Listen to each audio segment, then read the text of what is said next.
ఈరోజు మీరు చూస్తే ఆల్రెడీ నిర్మాణంలో ఉన్న ఈ 10 మెడికల్ కాలేజీలని పూర్తి చేయలేక మంత్రులతో వీళ్ళు మాట్లాడిచ్చే మాటలను కూడా ప్రజలు గమనించారు కాబట్టి ప్రజలు కూడా అసహించుకుంటున్నారు. ఈరోజు అనిత గాని, సవిత గాని, చంద్రబాబు నాయుడు గాని, పవన్ కళ్యాణ్ గాని, అచ్చెన్నాయుడు గాని ఎవరైనా కూడా వాళ్ళ కుటుంబంలో వాళ్ళు కూడా ఈరోజు డిస్కస్ చేసుకుంటుంటారు. ఏంట్రా వీళ్ళకి ఏమన్నా మెంటలా?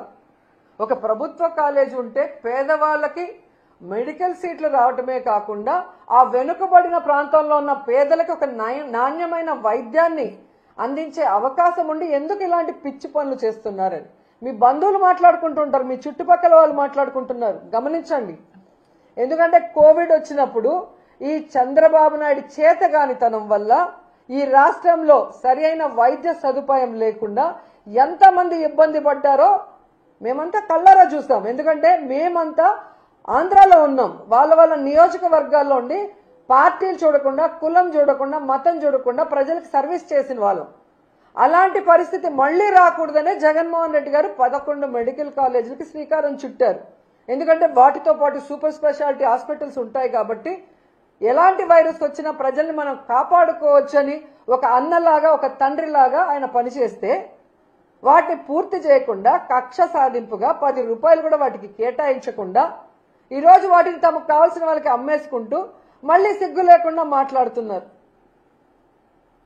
అసలు మొన్ననే ఒక రౌడీ షీటర్కి డబ్బులు తీసుకొని పెరోల్ ఇచ్చిందని చెప్పి ఏ విధంగా ఆవిడని అదే పార్టీ వాళ్ళు తిట్టారని మనం చూసాం. మొన్నటి వరకు సైలెంట్ గా ఉన్న ఆవిడ మళ్లీ స్టార్ట్ అయింది. జగన్మోహన్ రెడ్డి గారు బెంగళూరులో ఉండారు. జగన్మోహన్ రెడ్డి గారు అధికారంలో ఉన్న 5 సంవత్సరాలు విజయవాడలోనే కదా ఉన్నారు. ఏ రోజు హైదరాబాద్, బెంగళూరు పోలేదే. అప్పుడు చంద్రబాబు నాయుడు ఎక్కడున్నాడమ్మా? పవన్ కళ్యాణ్ ఎక్కడున్నాడమ్మా? లోకేష్ ఎక్కడున్నాడమ్మా? ఆ 5 సంవత్సరాలు ఎక్కడున్నారమ్మా? ఏం చేస్తున్నారమ్మా మీ పార్టీ వాళ్ళు? ఈరోజు మాట్లాడుతున్నాం. ఈ రాష్ట్రంలో ప్రజలకు గాని, రైతులకు గాని, మహిళలకు గాని మా పార్టీ నాయకులు మీ రెడ్ బుక్ రాజ్యాంగం వల్ల కష్టపడినా గాని ఇమీడియట్ గా క్షణాల్లో ఇక్కడికి జగన్ గారు వస్తున్నారు. మాకు అండగా ఉంటున్నారు. రైతులకి అండగా నిలబడి మీ మెడలు వంచి ఏ విధంగా పని చేయిస్తున్నారో ప్రజలు గమనిస్తూనే ఉన్నారు. మీరు అధికారంలో ఉండి ఈ రోజుకి కూడా సక్రమంగా మీరు లేరు విజయవాడలో. ఫ్రైడే అయితే ఎవరమ్మా హైదరాబాద్కి పోతుంది? హైదరాబాద్ పోవటానికా డిప్యూటీ సీఎం పోస్టులు, ఎడ్యుకేషన్ మినిస్టర్ పోస్టులు, రెవెన్యూ పోస్టులు, హోంమంత్రి పోస్టులు, సీఎం పోస్టులు ఇచ్చేది?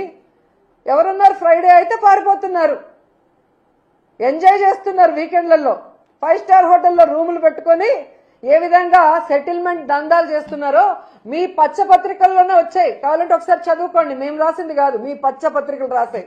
తెలుగుదేశం పార్టీ మంత్రులు ఏ విధంగా హైదరాబాద్ 5 స్టార్ హోటల్లో ప్రభుత్వ ధనాన్ని దుర్వినియోగం చేస్తూ, ఎంజాయ్ చేస్తూ, సెటిల్మెంట్లు ఎలా చేసుకొని సంపాదించుకుంటున్నారో మీ పచ్చపత్రికలు రాసాయి. చూసి సిగ్గుపడండి.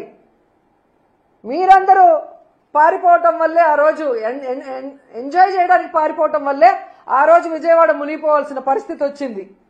సక్రమంగా ఈడ ఉండి మంత్రులు, ఆఫీసర్లకు గనక ఇన్స్ట్రక్షన్స్ ఇచ్చుంటే ఎందుకు విజయవాడ మునిగిపోయి ఉంటుంది? నిజంగా మీ మంత్రులు సక్రమంగా ఉంటే ఎందుకు ఈరోజు పొగాకు రైతులు, ఈరోజు మామిడి రైతులు, ధాన్యం రైతులు, పసుపు రైతులు, మిర్చి రైతులు ఎందుకు రోడ్ల మీదకి వస్తున్నారు? ఎందుకు ఆత్మహత్యలు చేసుకుంటున్నారు?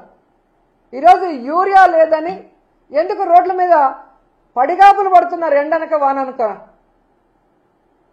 అడ్డదిడ్డంగా పెరిగిన అచ్చెన్నాయుడు వ్యవసాయ శాఖ మంత్రిగా ఉండి ఈ రాష్ట్రంలో రైతుల్ని నిట్ట నిలువున ముంచేసిన దౌర్భాగ్య పరిస్థితుల్లో నువ్వుండి జగన్మోహన్ రెడ్డిని అంటావా నుయ్యో గొయ్యో చూసుకోమని? ఒక వ్యవసాయ మంత్రిగా ఉండి రైతులకి ఈరోజు మద్దతు ధర ఇవ్వలేకపోయినందుకు నువ్వు తీసుకోవాలి నుయ్యో గొయ్యో, జగన్ కాదు.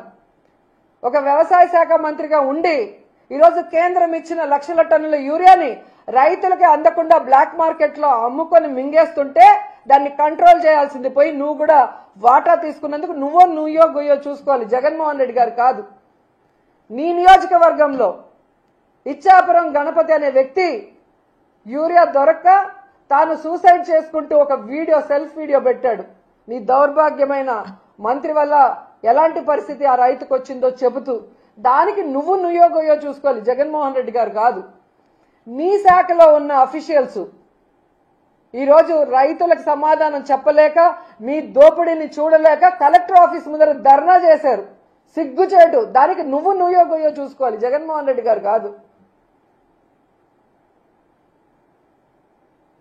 ఈరోజు మీ మీద నమ్మకంతో 164 సీట్ల పైగా మీకు ఇస్తే ప్రజలు ఆ నమ్మకాన్ని మీ అమ్మకం కోసం మీరు వాడుకుంటున్నారు.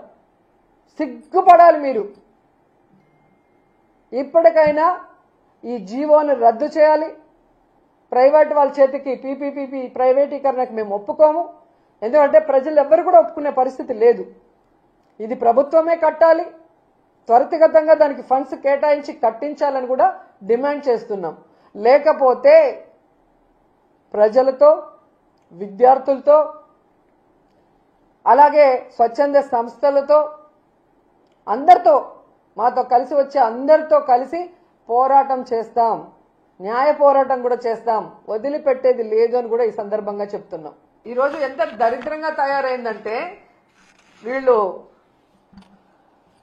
అమరావతి భూముల్ని అమ్మకం పెట్టేశారు, వైజాగ్ భూముల్ని అమ్మకం పెట్టేశారు, టూరిజం హోటళ్ల అమ్మకానికి, రోడ్ల అమ్మకానికి పెట్టేశారు, ఆఖరికి మెడికల్ కాలేజీలను కూడా అమ్మకానికి పెట్టేశారంటే వీళ్ళు ఎంత దిగజారిపోయారో ఒకసారి అర్థం చేసుకోండి. నాకు సీనియారిటీ ఉంది, విజన్ ఉంది, నేను సంపద సృష్టిస్తా అన్నాడు. రాష్ట్ర సంపదని దోచుకుంటూ సొంత సంపద సృష్టించుకుంటున్నారు తప్ప ఈరోజు మీరు ఎక్కడ రాష్ట్ర ప్రజల కోసం సంపద సృష్టిస్తున్నారు?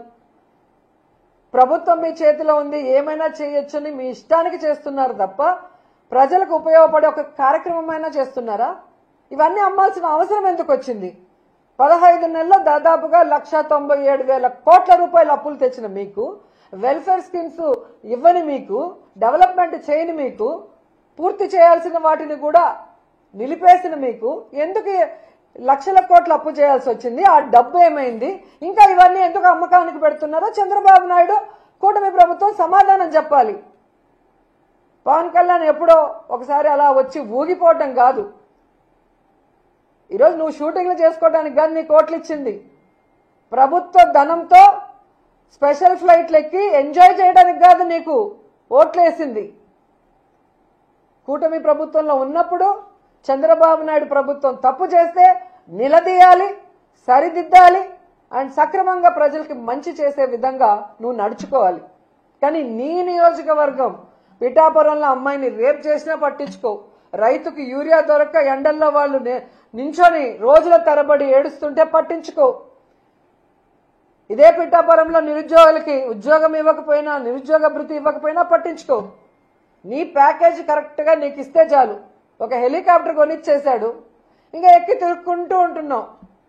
అంతేగాని ఏ రోజైనా రాష్ట్ర ప్రజల గురించి, రైతుల గురించి, మహిళల గురించి ఆలోచిస్తున్నావా? వాటి గురించి ఎప్పుడైనా మాట్లాడుతున్నావా? ఈ 17 మెడికల్ కాలేజీలు అమ్మకానికి పెడితే కనీసం బుర్రున్న ఎవరైనా కూడా దానికి మద్దతు తెలుపుతారా? కానీ నువ్వు కూర్చొని తల ఆడిస్తున్నావు అంటే ఈరోజు రాష్ట్ర ప్రజలు నీకు ఓటేసినందుకు సిగ్గుపడుతున్నారన్న విషయాన్ని కూడా తెలుసుకోండి.